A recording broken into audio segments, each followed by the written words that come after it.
नमस्कार, मैं हूं ज्योति और आप देख रहे हैं जनता न्यूज टीवी चैनल। चलते हैं इस वक्त की सबसे बड़ी खबर की ओर। वाराणसी में मां गोमती के संरक्षण और जनजागरण के उद्देश्य से निकाली जा रही गोमती जीवन यात्रा का विभिन्न स्थानों पर भव्य स्वागत किया गया। यूथ इन एक्शन इंडिया के राष्ट्रीय संयोजक शत्रुघ्न प्रताप सिंह के नेतृत्व में चल रही इस यात्रा के दौरान चिरई गांव, स्वरवेद महामंदिर धाम और एसएसआई पब्लिक स्कूल कटेस कला में कार्यक्रम आयोजित हुए। चिरई गांव में संजय गुप्ता के नेतृत्व में स्थानीय लोगों ने यात्रा का गर्मजोशी से स्वागत किया और नदियों के संरक्षण का संकल्प लिया। वहीं स्वरवेद महामंदिर धाम में आध्यात्मिक वातावरण में मां गोमती के महत्व पर चर्चा की गई। इसके बाद चौबेपुर के एसएसआई पब्लिक स्कूल में कक्षा 6 से 12 तक के विद्यार्थियों के बीच संगोष्ठी आयोजित कर उन्हें जल और पर्यावरण संरक्षण के प्रति जागरूक किया गया। गौरतलब है कि यह गोमती जीवन यात्रा पीलीभीत के फुलहर झील से शुरू होकर वाराणसी के कैथी स्थित महादेव मंदिर पर समाप्त होगी, जहां मां गोमती और मां गंगा का पावन संगम है। देखिए हमारे संवाददाता लईक आफ्ताब की खास रिपोर्ट।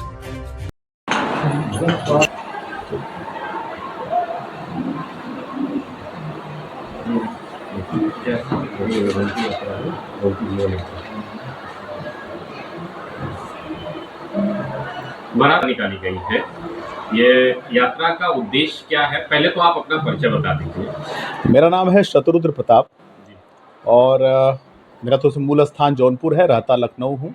देश भर में कार्यक्रमों के माध्यम से आना जाना होता है। यूथ इन एक्शन इंडिया संस्था है प्रोफेशनल युवाओं का, उसका मैं राष्ट्रीय अध्यक्ष के नाते मैं काम देखता हूँ। और ये जो गोमती जीवन यात्रा है, ये यात्रा कहाँ से प्रारंभ हुई और इसका उद्देश्य क्या है? गोमती जीवन यात्रा, माता गोमती का जो उद्गम स्थल है वह है पीलीभीत का जिला जो है, वहाँ पर फुलहर झील है, माधव टाडा ग्राम है। वहीं से यात्रा 15 फरवरी को महाशिवरात्रि के दिन प्रारंभ हुई पूरे विधि विधान के साथ। और यह यात्रा लखनऊ, राजधानी लखनऊ समेत 15 जिले पड़ते हैं माता गोमती के जीवन धारा के साथ जो जुड़े हुए हैं। लगभग 1000 किलोमीटर लंबी यह नदी है और आज यह अंतिम दिन मैं कह सकता हूं, क्योंकि कल समापन है कैथी मार्कंडेय महादेव में। इस यात्रा को हमने लगभग 27-28 दिनों में हमने पूरा किया है। यात्रा ग्राम, नगर, स्कूल, कॉलेज हर जगह नदी संगोष्ठी करते हुए चली है। अब तक कितनी संगोष्ठी हुई, कहाँ कहाँ पड़ाव पड़ा? लगभग 150 के आसपास हमने संगोष्ठियाँ किया होगा, ज़्यादा ही हुई होगी। और पड़ाव सभी जिलों में हुआ। जिलों में मतलब कि कोई जिला ऐसा नहीं था जहां हम 2 दिन कम से कम न रुके हों। 3 दिन, 2 दिन, 4 दिन भी हम रुके हैं, क्योंकि नदी के दाएं बाएं 15-20 किलोमीटर हमको चलना भी था।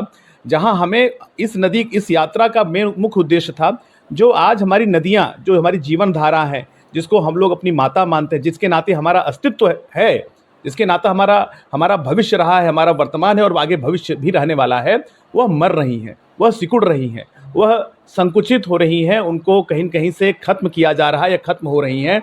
और इस नाते उसके लिए लोग जगें, उसको अपना मुद्दा बनावें, उसके संरक्षण के लिए, स्वच्छता के लिए समाज आगे आवे। आप कहा जाए तो एक तरह से क्या अतिक्रमण किया जा रहा है? निश्चित रूप से इसमें तो कहना क्या है, तो सबके आंखें सामने दिखना चाहिए सबको। भाई, जो नदी 1 किलोमीटर लंबी चौड़ी, जिसकी चौड़ाई थी उद्गम स्थल पे, आज वो नाली के बराबर रह गई है। जो नदी जीवन धारा रही है, जो नदी भारत में 15 प्रकार के कछुओं के पाए जाने में मात्र 11 प्रकार कछुए गोमती दिन पाए जाते थे, 87-88 प्रकार के मछलियां पाई जाती थी, आज वहां कहाँ है? जो नदी जीवन धारा थी, जो लोगों के स्वास्थ्य को अच्छा करती थी, अब वहाँ मीथेन गैस निकल रही है। आप नदियों के किनारे जो शहर है, चाहे वो लखनऊ है, सुल्तानपुर है, जौनपुर है, वह सब शहरों के किनारे आप नदी किनारे खड़े नहीं हो सकते, मीथेन गैस निकलता है।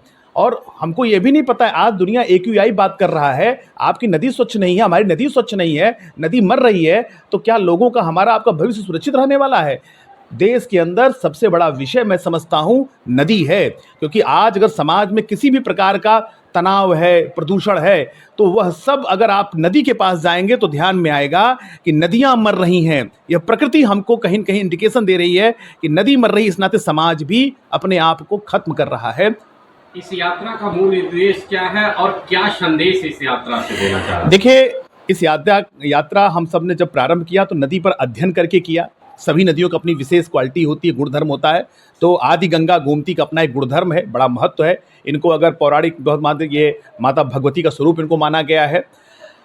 उद्देश्य मुख्य रूप से यही है कि नदी को बचाया जाए, नदी का जो स्वतंत्रता है, नदी की जो उसका प्राकृतिक स्वरूप है, उसको बनाए रखा जाए। अगर नदी के उसके स्वरूप को हम नहीं बचा पाएंगे तो हमारा भी अस्तित्व कहीं न कहीं समाप्त हो जाएगा, हमारा भविष्य अंधकार में है।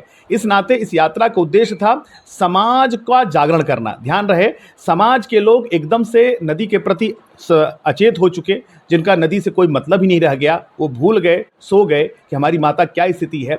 तो इस नाते समाज के लोग जग करके नदी के लिए खड़े हों, वृक्षारोपण करें, पोखर तालाब कुएं हैं तो उसका संरक्षण करें, और जितना हो सके नदियों में कूड़ा करकट प्लास्टिक इस प्रकार का उसमें डालने का जो काम हम सब जाने अनजाने में करते हैं वह न करें। नदी पर बात करना लोग शुरू करें, नदी को बचाएं तो भविष्य बचेगा। यही इसका उद्देश्य रहा है। ये बताएं कि कल जो है कैथी मार्कंडे महादेव में यात्रा आप लोगों की समाप्त जी, यात्रा 15 फरवरी को प्रारंभ हुई थी फुलहरजी माधव टाडा ग्राम पीलीभीत से।